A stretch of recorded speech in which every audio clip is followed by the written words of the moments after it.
जा अदा जियरा आहिनि बाबो अमा जिन माण्हुनि जा अदा जियरा आहिनि बाबो अमा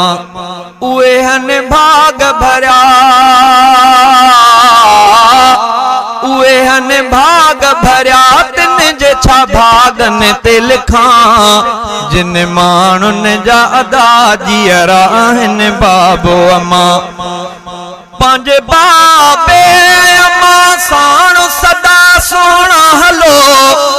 एड़ो कुरान में अल्लाह हुक्म आए कयो एड़ो कुरान में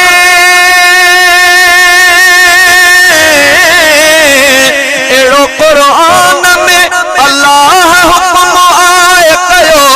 पंहिंजे बाबे अमा पंहिंजे बाबे अमा पंहिंजे बाबे अमा खे न कॾहिं उफ बि कजां जिन माण्हुनि जा हयातीअ में आहिनि बाबो अमा उहे हन भाग भरिया उहे हन भाग भरिया तिन जे छा भागनि ते लिखां जिन माण्हुनि जा हयातीअ में आहिनि बाबो अमा बच्चा घर खां था हलनि बाबो अमा हथ था खणनि मुंहिंजा रब ख़ैर कजा ख़ैर सां बचड़ा मोट मुंहिंजा रब ख़ैर कजा मुंहिंजा रब ख़ैर कजा ख़ैर सां बचड़ा मोट इएं ॿियो केरु दुआ इएं ॿियो केरु दुआ इएं ॿियो केरु दुआ घुरंदो अदा सच थो ॾसियां जिन माण्हुनि जा हयातीअ में आहिनि बाबो अमा खिली बाबे जो कयो प्यार सां दीदार सदा रखियो रब बिश्त अमा जे आहे कदमनि में अदा कॾहिं कावड़ न कजो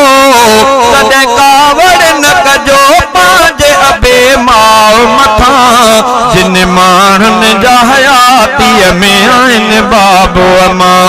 मूंखां शादा दादा बाबो अमा विछड़ी विया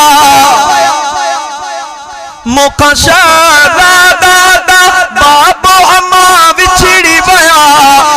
गुल सभु दिल जे गुलिस्तान सदा उजड़ी विया